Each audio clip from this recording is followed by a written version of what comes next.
हैं। 10वां क्लास का भूगोल किताब पार्ट 1 से शुरू करेंगे। पार्ट 1 का नाम है भारत के संसाधन और उनके उपयोग।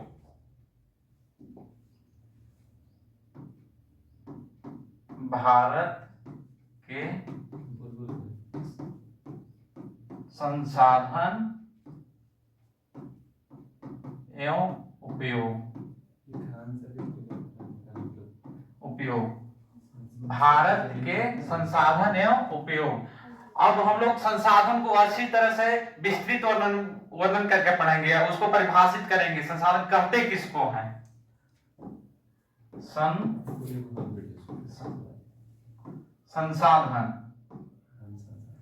संसाधन यानी प्रकृति के वे सारी वस्तुएं जो हमारी जरूरतों को पूरा करता है उसे संसाधन कहते हैं। जैसे जल, वायु, सड़क, etc।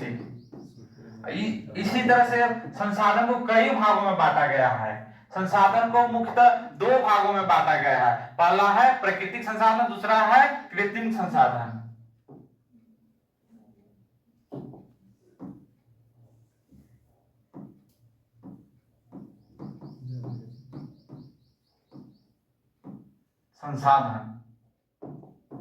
अब संसाधन को 2 भागों में मुख्यतः बांटा गया है। पहला है प्राकृतिक संसाधन।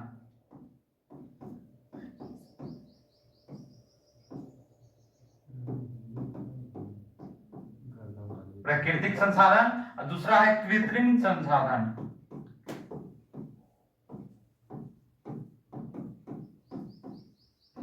कृत्रिम संसाधन। अब इसी तरह से हम लोग प्राकृतिक संसाधन को परिभाषित करेंगे।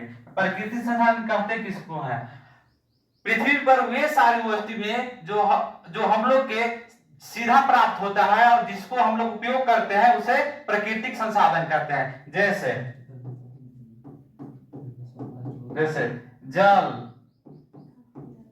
वायु इत्यादि। इसी तरह से हम लोग कृत्रिम संसाधन किसे कहते हैं इसको परिभाषित करेंगे।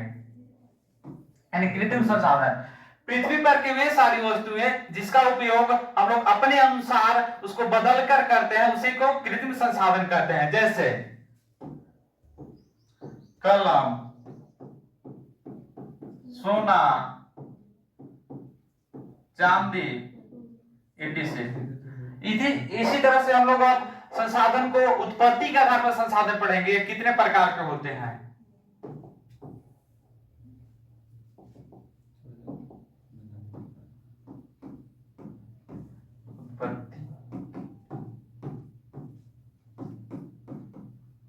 अब संसाधन को हम लोग उत्पत्ति के आधार पर पढ़ेंगे कि ये कितने प्रकार के होते हैं। उत्पत्ति के आधार पर संसाधन मुख्यतः 2 प्रकार के होते हैं। पहला जैव संसाधन और दूसरा है अजैव संसाधन। अजैव संसाधन। अब सबसे पहले हम लोग जैव संसाधन को समझेंगे कि जैव संसाधन कहते किसको है। वे सारी वस्तुएं जो हमें जैव मंडल से सीधा प्राप्त होता है उसे जैव संसाधन कहते हैं। जैसे जल, वायु, मनुष्य इत्यादि या etc। इसी तरह से हम लोग अब अजैव संसाधनों को पढ़ेंगे। वे संसाधन जो निर्जीव वस्तुओं के बने होते हैं उसे अजैव संसाधन कहते हैं। जैसे खनिज, सड़क etc। इसी तरह से हम लोग अब संसाधन को उपयोगिता के आधार पर संसाधन पढ़ेंगे। कितने प्रकार के होते हैं?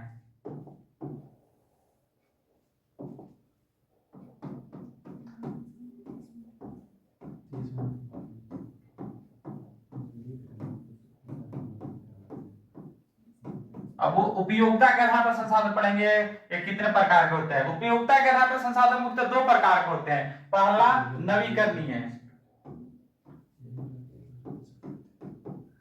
नवीकरणीय, दूसरा अनवीकरणीय।